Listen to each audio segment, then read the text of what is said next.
Bem-vindos ao Globaliza, seu canal no YouTube. Nosso papo de hoje é com o Márcio Santiago Câmara, que é empresário, ligado ao segmento de compliance, muito reconhecido no Brasil há muitos anos, com auditoria. Prazer tê-lo aqui, Márcio. Bom dia a todos, bom dia que nos acompanham o ano inteiro. Estamos chegando em dezembro, época de repensar, fazer resumos. Obrigado, Fábio, pela parceria de sempre, estamos juntos aqui e vamos lá.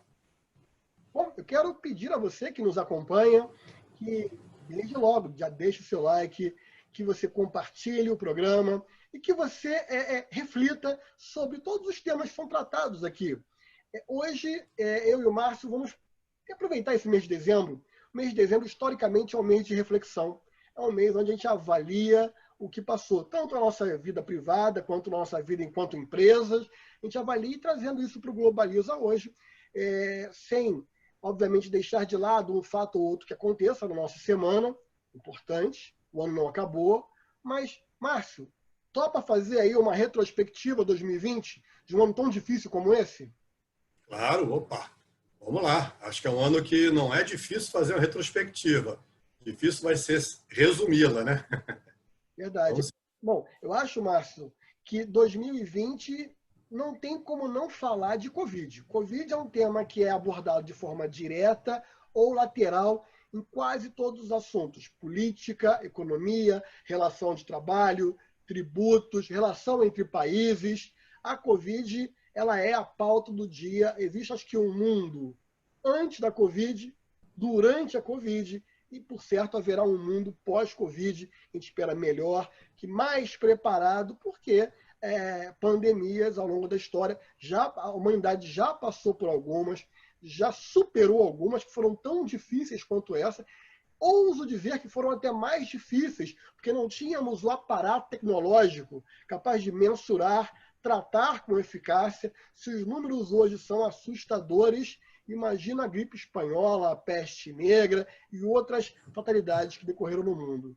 E para te passar a palavra, Márcio, acho que é importante discutir que hoje é dia 5 de dezembro de 2020, para contextualizar, e em números aproximados, temos global, no mundo, 66 milhões de infectados, 42 milhões de recuperados e 1,5 milhão de fatalidades atribuídas à Covid-19. E por que eu falo que são números aproximados? Porque, na verdade, eu estava até discutindo isso com o Márcio há pouco, nós temos, para todos os ângulos, subnotificações. Tanto em relação a casos de pessoas que tiveram o problema e não tiveram condições de ser tratados na rede privada, e a rede pública das diversas localidades pelo mundo, não só Brasil, mas pelo mundo, não tem efetivamente a mesma qualidade de tratar os casos, identificar os casos, principalmente a sua origem em relação à Covid. Também pessoas que ficaram curadas e também essa informação não chegou aos canais oficiais. São, como o Márcio relatou há pouco, né? Pessoas que ficaram doentes, são tratadas de forma presencial, não vieram a óbito, felizmente, estão recuperadas, mas a rede pública ou privada não foi comunicada formalmente e esse número não foi acrescentado aos canais públicos. Por outro lado, também, nós temos também a supernotificação. Pessoas que você, na dúvida, atribuiu a Covid. Então, esses números não são cravados, não são absolutos, mas, de toda forma, assustam, preocupam e servem como um termômetro para políticas públicas. Como é que você entendeu, Márcio, o Brasil recebendo a notícia de uma infecção, uma gripe misteriosa no Oriente, isso já em dezembro de 2019, já tivemos casos lá na China, e será que o Brasil foi relapso, foi relaxado em relação a fronteiras ou a preocupações da possibilidade dessa doença se espalhar pelo mundo? Bem, Fábio, sim, eu acho que o Brasil, como a maioria dos países, iniciou mal, né, a sua concepção sobre essa doença. Eu lembro de ter estado no hospital próximo da primeira fase, após a primeira fase, que vamos dizer, de entendimento, né, do establishment médico sobre essa doença, digamos que vai até maio. Em junho eu tive no hospital público para tratar de um cálculo renal para minha esposa, e a gente ouviu os médicos falarem, e ali já tinha uma ala toda naquele hospital previamente desenvolvida para a Covid, que estava vazia, dizendo que os casos já tinham acontecido, que aqueles casos de quem viajou no carnaval para fora, quando voltou, trouxe o vírus inoculado nessas pessoas, e aí desenvolveu a primeira onda muito ligada às pessoas de classe A. E esse hospital tinha uma ala para essas pessoas, já estava desativado em junho. E eles falaram para nós, né, nas conversas ali, nos 2 dias que ficamos ali, que no começo a metodologia que tinha sido trazida da China era entubar, tá com Covid entuba. E isso, na verdade, levou a óbito mais pessoas do que isso hoje em dia leva, porque hoje é o contrário, só entuba no final. Então você vê, ninguém sabia de nada, né? Nem a própria China. Além disso, daí tem um componente que é comportamental. Em fevereiro, meados de fevereiro, se eu não me engano, foi o carnaval, já estávamos carecas de saber que tinha essa doença. E as autoridades sabiam desde dezembro, como você disse. Mesmo assim, o carnaval foi liberado em todas as capitais, inclusive em São Paulo, que é um carnaval um pouco mais recente, mas foram, sei lá, 8 milhões de carnavalescos em São Paulo. Você imagina essa concentração toda.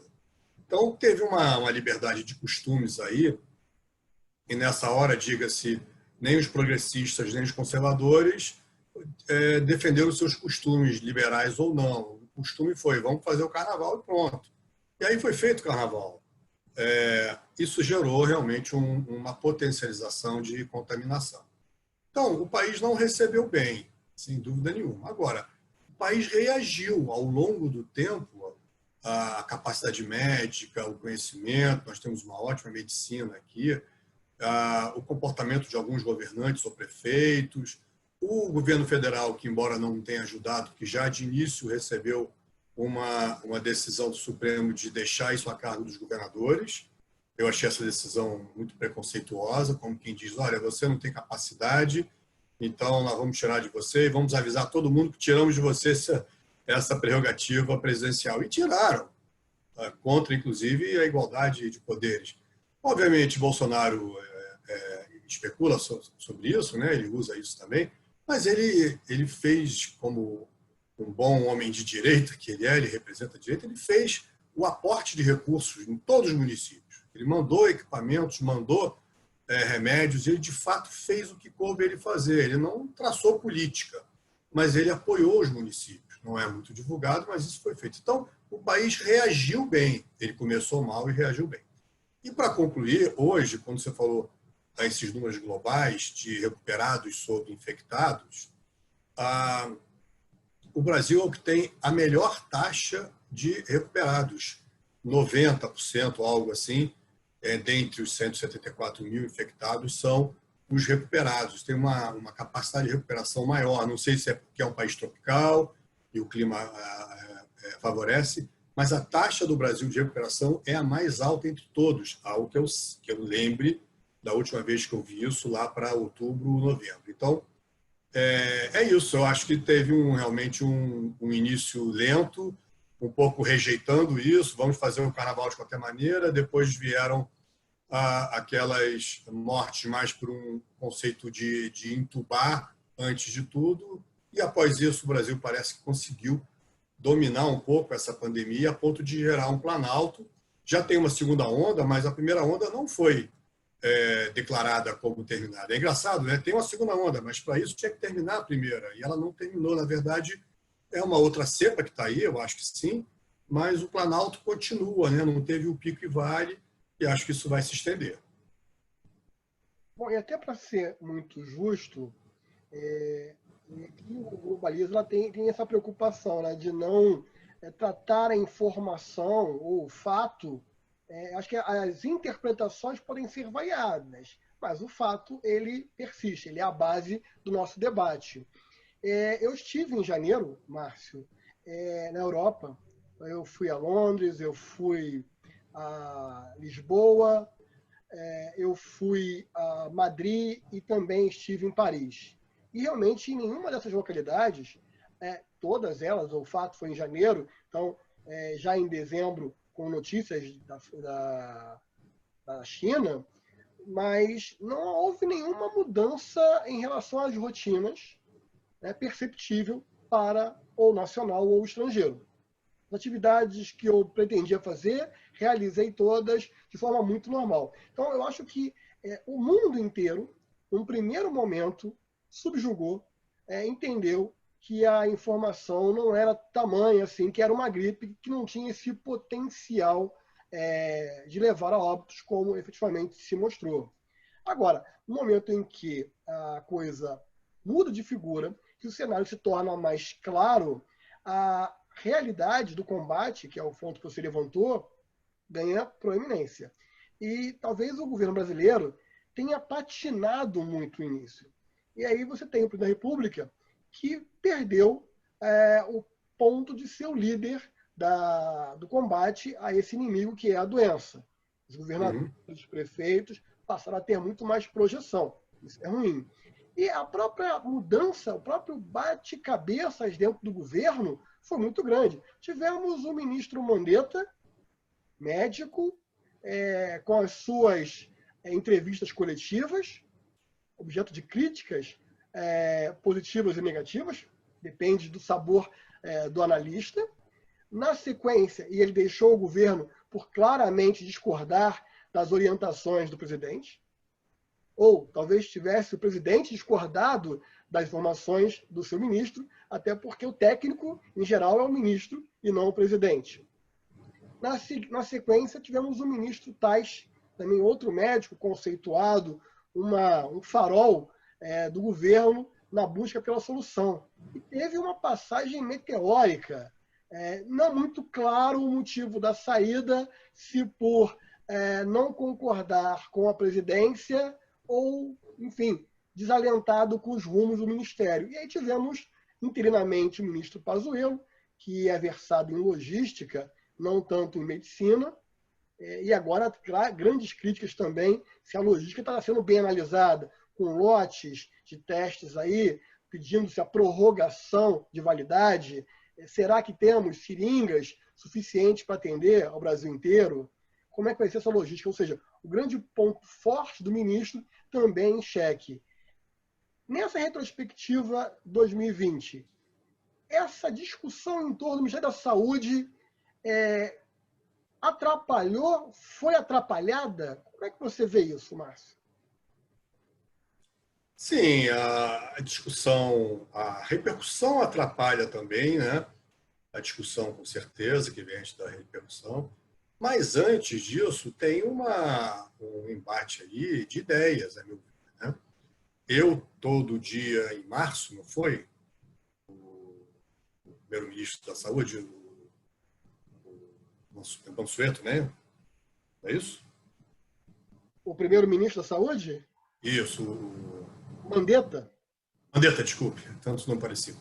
Eu me lembro da gente parar aqui em casa às 5 da tarde, ligar a televisão e assistir. Era um programa bom de ver. Olha a deturpação, hein? A gente, obviamente, ia se informar. Nós não sabíamos muito bem o que tinha que fazer. Estava todo mundo confortável em casa. Nós estávamos em casa, porque havia, no primeiro momento, a gente, por aceitação, né, a ordem que vem de cima, ficamos em casa. Você ficou em casa também, todas as empresas fecharam, nossas empresas ficaram trabalhando de forma remota, aí essas plataformas começaram a crescer e tudo isso. E era um prazer abrir a televisão para ver o Mandetta falar, porque ele passava uma aura de credibilidade. A gente tinha as primeiras informações sobre a Covid ali, e a gente tinha essa atração. Mas eu não me demorei muito a ver que tinha muito mais de showman ali do que deveria. Ele é um médico, mas ele também, depois isso ficou um pouco mais claro, ele abusou disso, né? naquele momento, começava a haver uma desavença entre o presidente Bolsonaro e ele muitas vezes tentando agradar o seu chefe, dizia, quando a imprensa já percebendo isso, perguntava o que estava acontecendo, dizia que não, estamos alinhados, eu sigo o que ele diz e tal, mas não era verdade. O que o presidente Bolsonaro queria era menos exposição e menos susto à população, naquele jeito dele, bronco de ser, queria realmente preservar um pouco mais a economia, e o ministro Mandetta não, queria realmente tratar com a plenitude que aquele assunto tinha, e acho que às vezes até buscando algum outro interesse, mas ele falava na plenitude. Ponto. Isso é suficiente para não dar certo na política. Não deu. Ele saiu, aí tem aquelas imagens dele indo contra o ideário dele, abraçando todo mundo, cantando aquela música lá, junto com o staff do ministério dele. Ali também foi uma falha dele. Ele, que é um homem de marketing ali, ele realmente falhou. E aí pronto, está feito o estopim. Metade foi para um lado, metade para o outro. O Tais, eu também estou com você, foi uma saída que não ficou muito clara, nem a imprensa se dedicou muito. Alguma coisa não é relevante ali naquela saída, a ponto da imprensa não dedicar assunto àquilo. E a imprensa não dedicando, a gente não tendo canal direto, a gente fica sem informação também. Aparentemente teve alguma coisa de agenda ali também.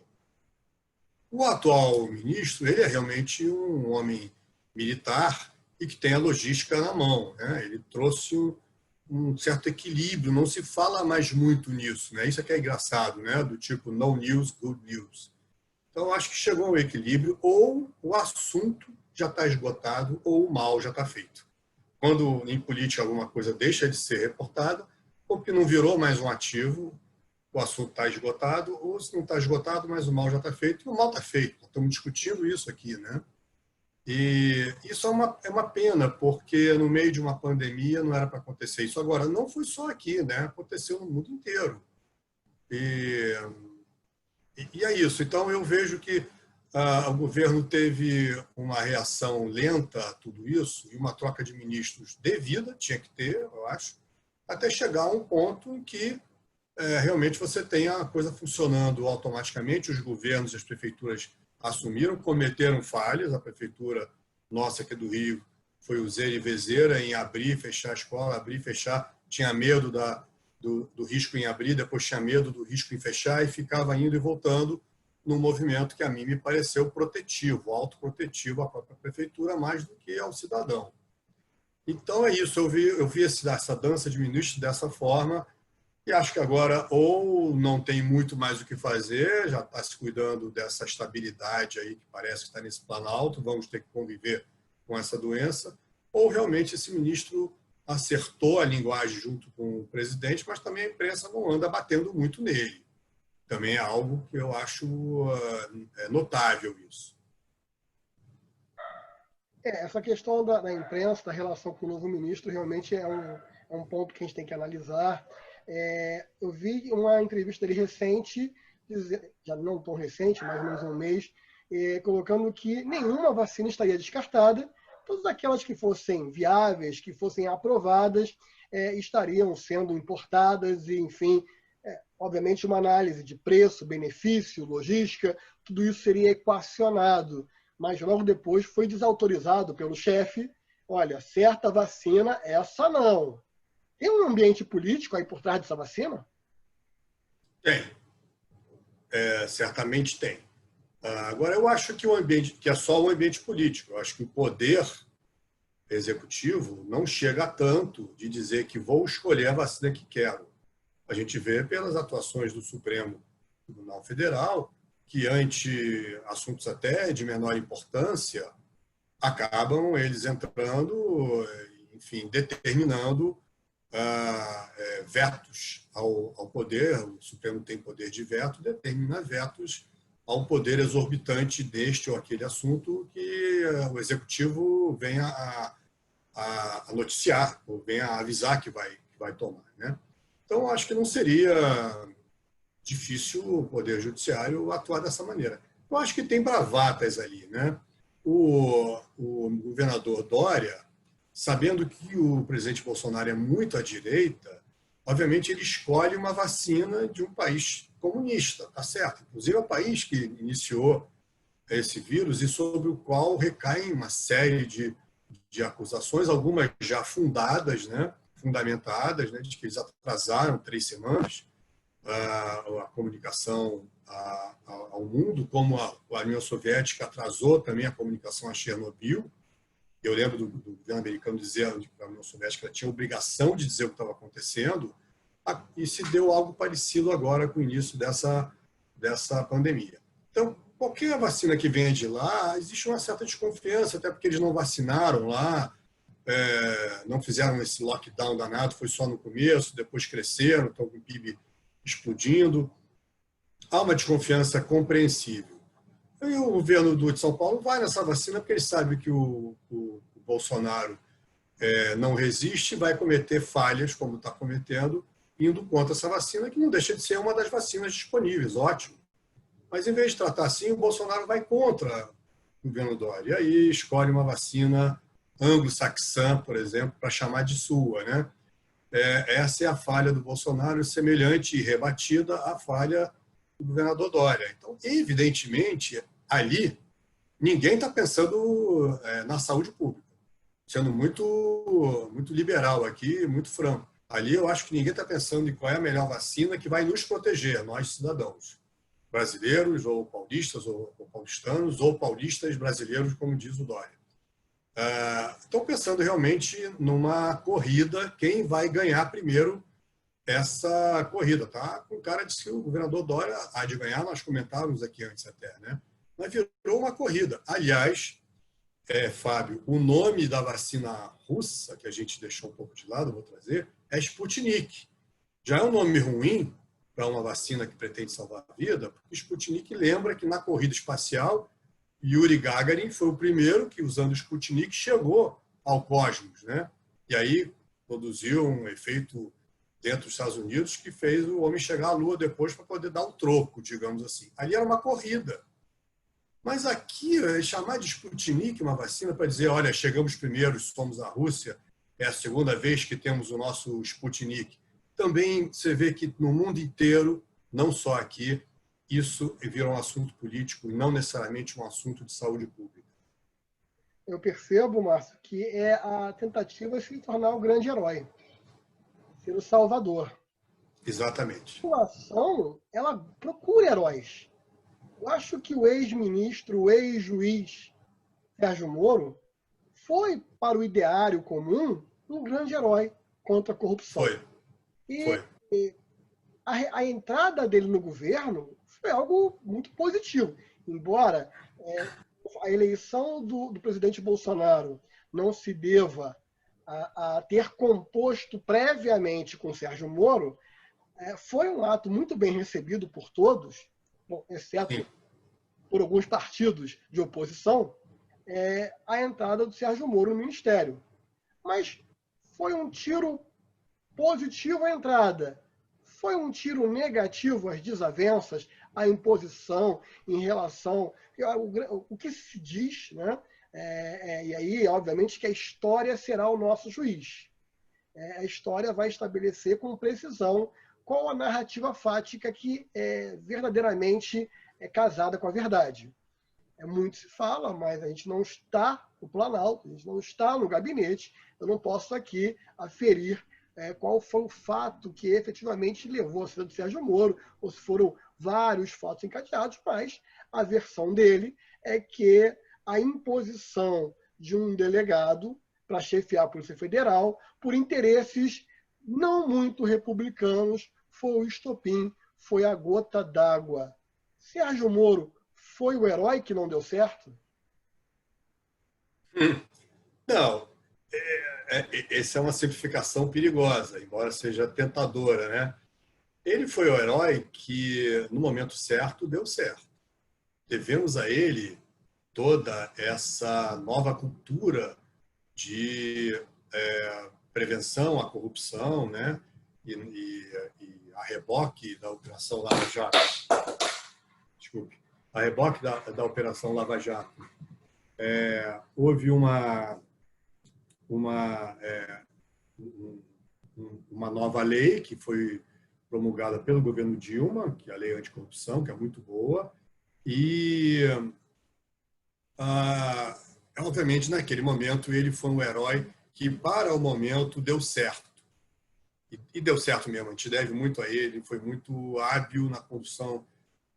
Não esquecendo que, quando ele começou a conduzir isso, não tinha nenhuma história pregressa sobre algo parecido e, portanto, sobre parâmetros para onde isso levaria e se isso daria certo, pois ele foi de maneira destemida e levou isso a cabo, né? Muito bem. E aí termina essa fase heróica dele, digamos assim, resumindo de maneira muito simples. No governo Bolsonaro, eu acho que ele sempre foi um pouco desgarrado, desconectado, né? Ele tinha luz própria, a gente tem que entender isso também, isso é normal. Tinha muita capacidade ali e luz própria. Então ele tentou sair um pouco desse jeito de governar do Bolsonaro. Ali começa a abrir um pouco a diferença entre ele e o presidente Bolsonaro. Teve uma reunião que foi gravada, que uma reunião que não deveria ter vindo a público. A reunião não tinha nada demais também ali, como o ex-ministro Sérgio Moro disse que tinha, mas para nós revelou o nível daquela reunião. Não foi uma reunião organizada, é uma reunião aos berros. É aquilo que para mim ficou, né? Eu fiquei impressionado, mal impressionado, com o nível da reunião. Mas o pano de fundo era a perda de controle da informação que o presidente Bolsonaro aludia ali na reunião, com aquele jeito dele, pronto. Né? Aquilo, sim, a gente tinha que dar valor. Ele falava, olha, eu tenho que saber o que está acontecendo, todo o governo tem direito à sua Polícia Federal, eu não sei o que está acontecendo e tal. Então, ali era exatamente, a meu ver, o motivo para ele indicar alguém da confiança dele para a Polícia Federal, porque ele estava cercado de falta de informações e outras áreas da República tinham mais informações que ele próprio. Então, e ali começa a desavença final. O Sérgio Moro é que deveria indicar, e aí também não faz lógica quando há o Supremo querendo investigar se ele tinha influenciado a indicação de um subordinado a ele, que ele tem direito de indicar, mas, na verdade, o subordinado a ele era o Sérgio Moro, e o Sérgio Moro indicava a pessoa da Polícia Federal. Então, aí já não faz lógica também a reação judiciária, né, digamos. Mas é isso, aí você tem, então, uma desavença grande de costumes, grande de forma de tratar e grande de forma de resolver o problema. O Bolsonaro, o presidente, resolve assim os problemas dele. Tem que fazer, não pode, eu exijo e tal. É o jeito dele, tem a ver com a origem militar dele. E o ex-juiz Sérgio Moro não pensa dessa forma. Não foi muito difícil que a separação se desse. Agora, acho que o ex-herói, ex-juiz Sérgio Moro, saiu atirando demais também. Ele não deveria ter feito aquilo. A maioria dos tiros que ele deu não se confirmou, o que é ruim para ele, que é um nome importante, que a gente tem que zelar, e a ele muito agradecemos. Mas ele também cometeu falhas na saída, fazendo essas acusações que não foram confirmadas. Talvez uma saída à la Taixe fosse melhor para o futuro dele, até político. Exatamente. Né? Exatamente. Um ponto importante, Márcio, que também naquela reunião atrapalhada, mais desorganizada do que reunião de condomínio, ali, né? Feio para a imagem. Aliás, era uma reunião que não deveria ter sido gravada a início de não se sabe e a ordem de gravá-la. Mas o fato é que o presidente, em dado momento, falou que ele tinha a sua própria central de informações privada. Isso. Isso gerou uma certa polêmica. Acho até que não foi, deveria ter sido mais polêmico, porque é um fato relevante. Que setor de informações é esse, tão importante, que é maior do que a ABIN, maior do que a Polícia Federal? É a rede de apoiadores do Bolsonaro. E aí eu vou para um assunto, Márcio, que eu tenho muita alegria de tratar agora, porque foi a sua estreia no canal, no Globaliza, no programa Recorte Globaliza. Um momento aí que nós conhecemos você, o Brasil conheceu você, tratando desse quadro Globaliza, que foi fake news. Fake news está muito ligado à transparência e à compliance, que é algo que você domina como poucos no nosso país. Será que o presidente ele usa, abusa e faz mau uso das informações e, por vezes, acaba se enrolando em notícias que não se confirmam, dando aso para essa fake news, que é bem da verdade? Nós aqui pregamos a liberdade de informação, ao debate. O que nós estamos fazendo aqui é de forma muito transparente, dando a nossa opinião para fatos que não chegaram ao nosso conhecimento. O que a gente não pode aqui é manipular os fatos a nosso bel prazer para ter um interesse a atingir um objetivo escuso mais à frente. Essa ligação, Brasil combatendo, mundo combatendo a fake news e o presidente utilizando os seus canais, ao invés de se dirigir à nação, como todo presidente, através do seu porta-voz oficial, através dos canais, do momento em que ele pede em canal de rádio e televisão, de forma periódica e não semanal. Será que isso também aproxima o presidente, flerta perigosamente com a fake news, Márcio? Olha, Fábio, esse é um lado que eu não gosto nesse governo. Que falta faz um porta-voz, né? Uma pessoa com aquela aura de credibilidade que ia para as televisões, falava em nome do governo, uma chancelaria também, né? Que defenda o país. Todos nós precisamos de alguém que nos represente, senão a gente se desgasta muito quando vai para um embate direto ou uma explicação muito nossa, né? Temos que ter citações, ou seja, como num treinamento que a gente faz citações a fatos que não são nossos para dar mais credibilidade. O porta-voz deveria falar em nome do governo e esclarecer tudo isso. É uma pena. Agora, estamos num mundo que eu acho que não tem volta, né? As mídias sociais tomaram isso de acesso. No nosso trabalho, a gente usa muito isso. Tem empresas que estão organizadas no YouTube, você tem Instagram, perfil oficial de empresa. Hoje em dia, infelizmente, é assim que está o mundo. Você nota isso pelos próprios costumes, como as pessoas se vestem para ir trabalhar, como as pessoas escrevem seus e-mails profissionais, são sempre muito liberais, de maneira quase que pessoal. A gente vê nos jovens escrevem de maneira como se estivesse quase escrevendo alguma coisa para pessoas da rede social deles. E aí eu acho que os governos seguiram um pouco isso, sobretudo os governos de direita, mas acho que os de esquerda também usam muito a mídia social. Isso é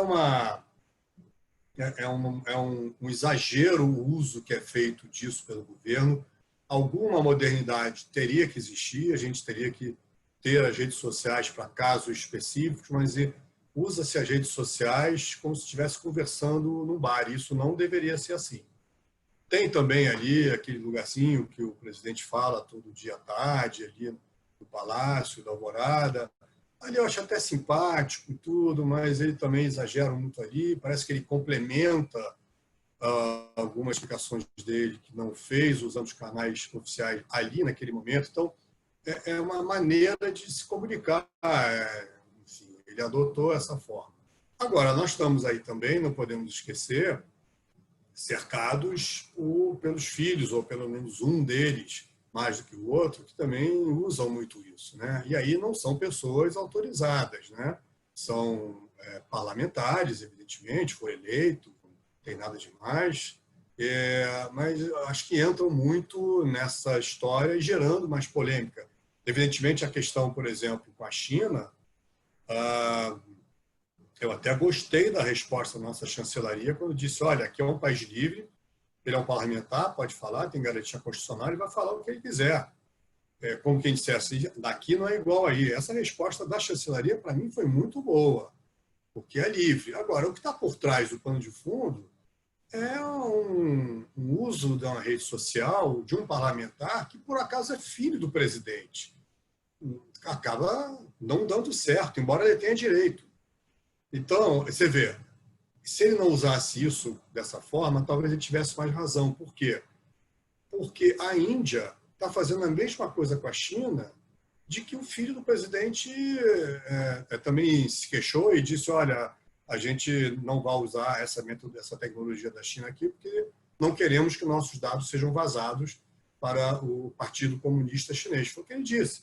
Mas a Índia, vizinha da China ali, proibiu vários cantões lá que tem, os condados deles, de ter essa tecnologia da China e está adotando outra, pela mesma razão. Então, existe uma crença mundial de que a China é muito perigosa nisso, né? Até aí, vamos todos, a gente compreende isso. Agora, usar as mídias sociais que são de efeito imediato, chega na China na velocidade da luz e produz uma resposta, e aí ele fala que a China depende mais da gente do que a gente da China, e aí você vê que a China já está montando agricultura na África, que tem uma capacidade de solo semelhante à nossa, certamente, para fazer lá o que os ingleses fizeram com o ciclo da borracha, você sabe disso, e vão acabar roubando o espaço nosso, né? A gente vai antecipar isso.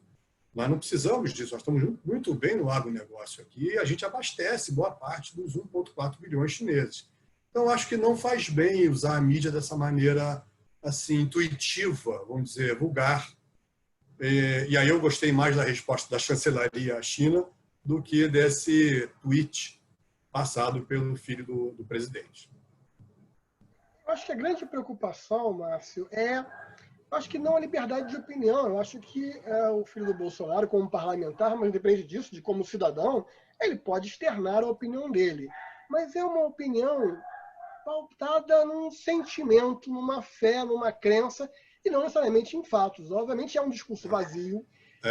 O ser presidente ecoa muito mais, eu acho que deveria ter a maior responsabilidade. Sem dúvida, sem dúvida. Da mesma forma nós, né? Eu como advogado, você como executivo de compliance, quando nós damos a nossa opinião sobre um determinado fato ligado à minha área ou à sua, essa opinião técnica ela tem um peso muito maior do que a de um curioso. Então, um parlamentar, ele não é um curioso, ele representa um país.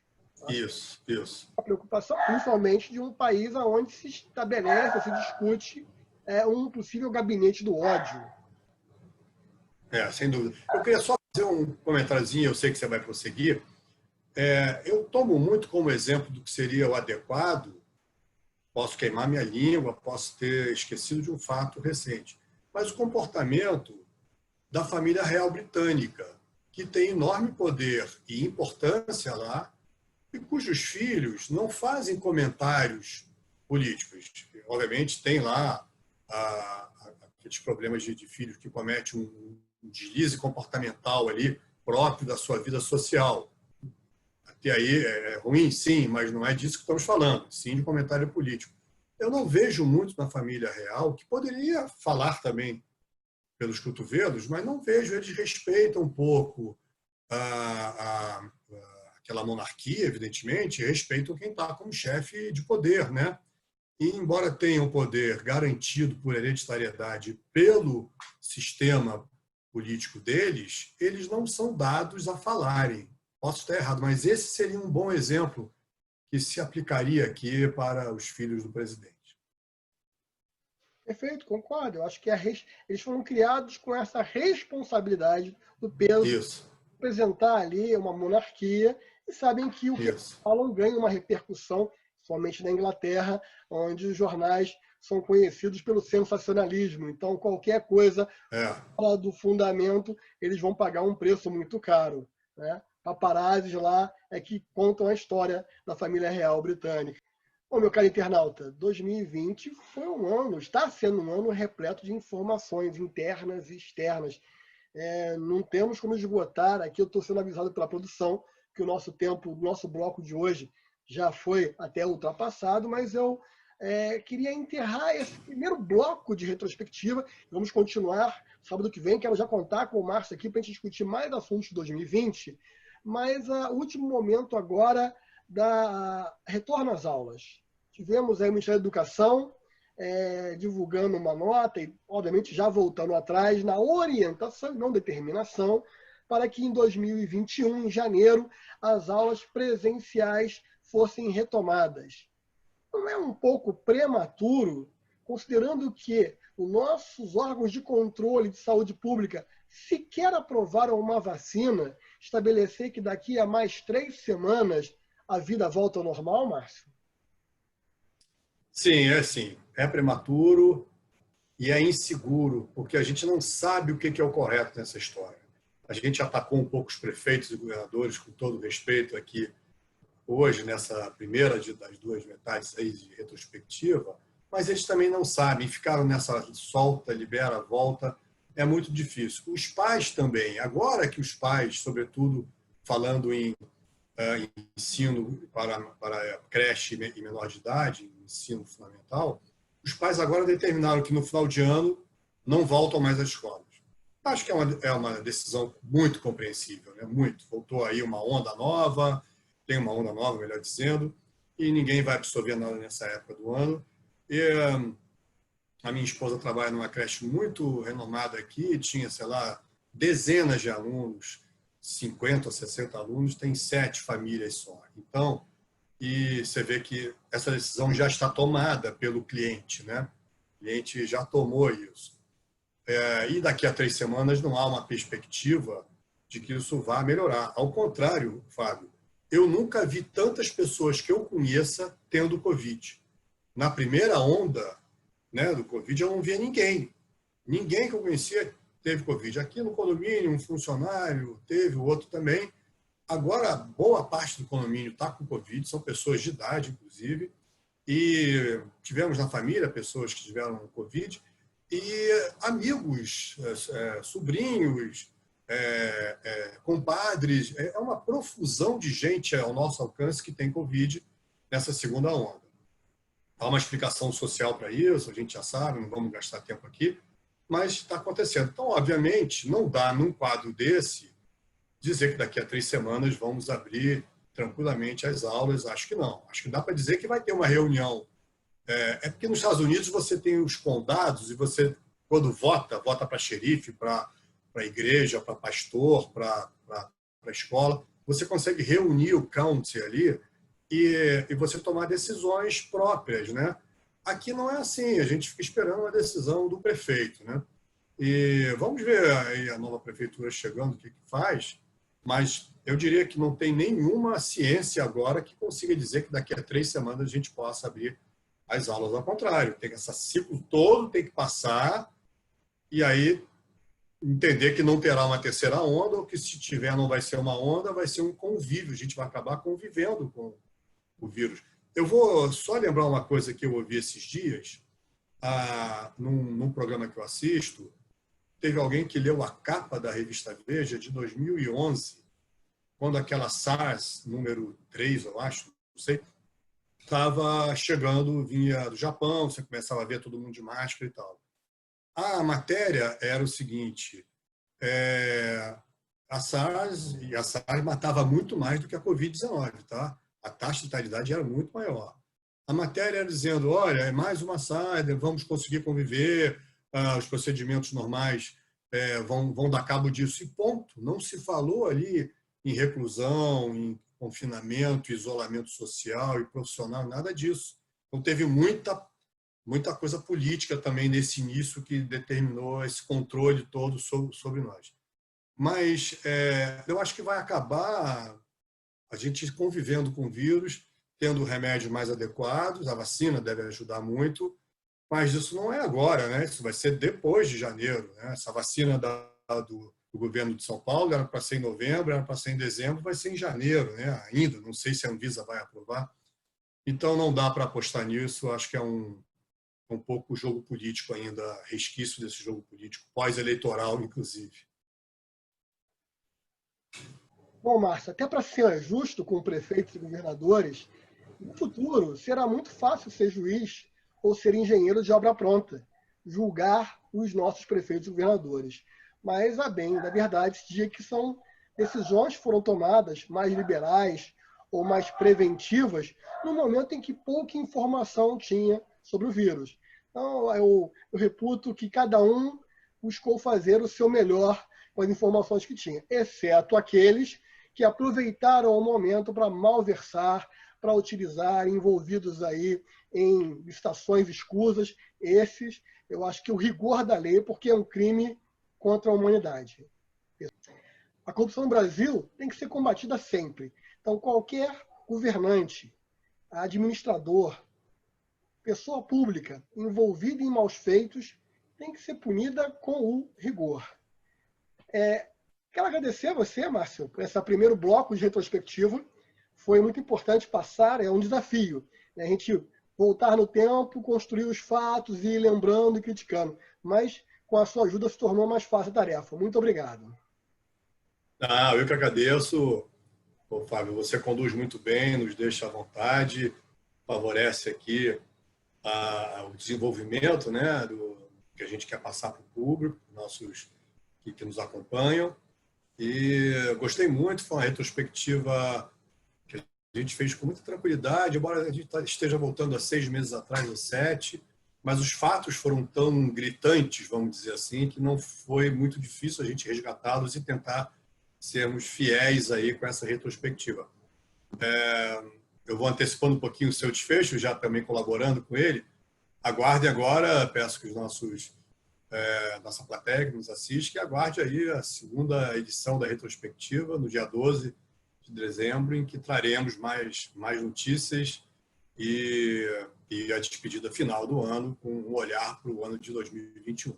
Bom, Márcio, obrigado mais uma vez. Sim, convido você no próximo sábado a acompanhar aí e participe. Mande opiniões, mande temas que vocês queiram discutir aí com a gente. Sugestões são muito bem-vindas. A todos, uma boa semana.